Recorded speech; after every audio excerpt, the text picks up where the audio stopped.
A Ixa tiña unha ansia de liberdade máis grande que o seu corazón.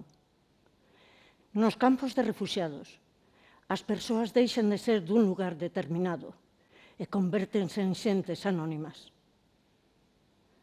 Cando menos tivo unha alegría. Alí, ninguén lle impediría dar clases ás nenas. Estaban no campo sur, e os que estaban alí eran a escoria, os malditos. Ninguén repararía neles. A Ixa, a do brillante mirar.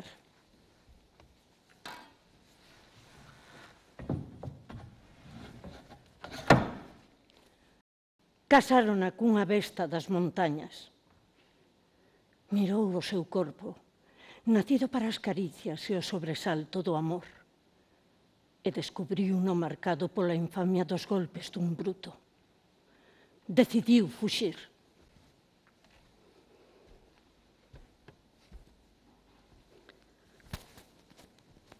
Chegou ao campo sur.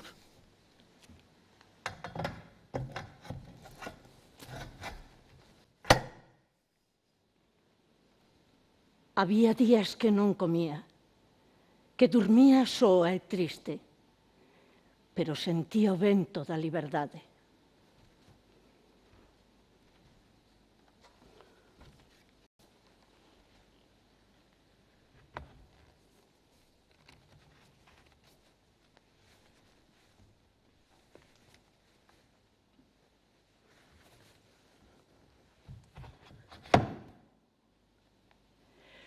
O mesmo vento que sentiu batendo no seu rostro, cando foi buscar auga a derradeira mañá.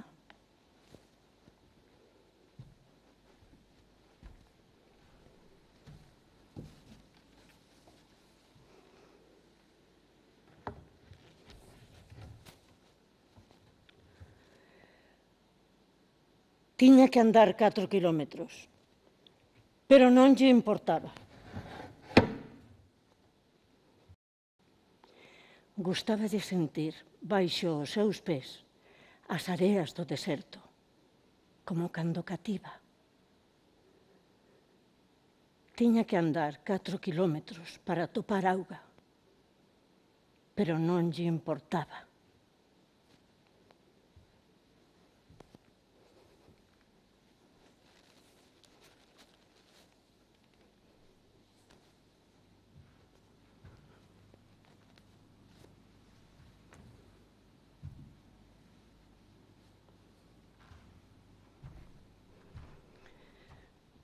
Colleu o seu cántaro. Moi cedo, partiu cara ao manancial. Ía ser a última mañá, pero ela non o sabía. Sí, naquel momento estaba certa. Vivía na era da rosa e do león.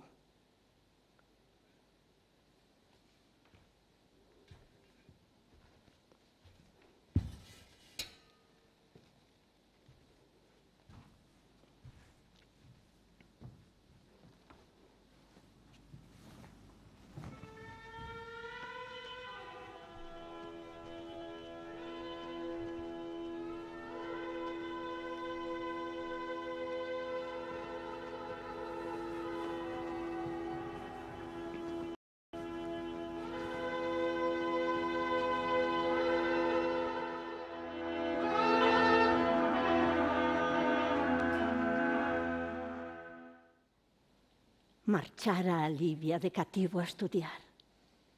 E agora volvía feito un home. Víramonos algúns veráns. Eu tiña noticias del pola súa familia. Gostábamonos. Dicían que eu lle gostaba. Cando regresou, para quedar definitivamente, unha vez vino pasar por diante da miña casa e quedei paralizada. Gali tamén ia ir a esa festa e eu non podía faltar. Dixenllo a Nallín, pero non quixo vir.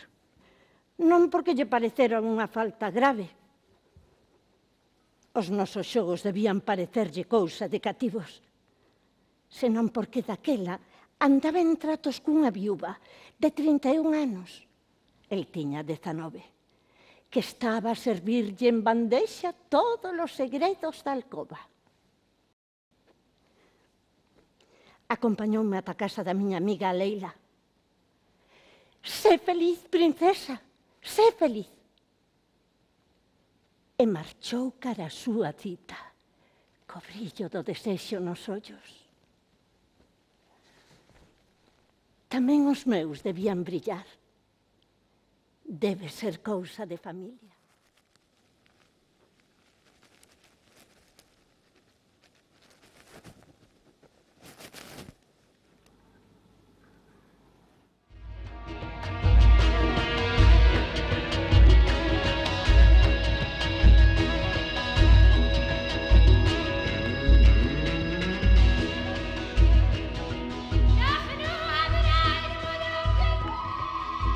Ás veces a noite é máis clara e tenra que o día. Cuídate dos que están preto de ti, pois intrigan as túas costas e miran con receo o teu andar polo mundo. Ama só os que te aman e respecta os que acarician con dulzura teu destino.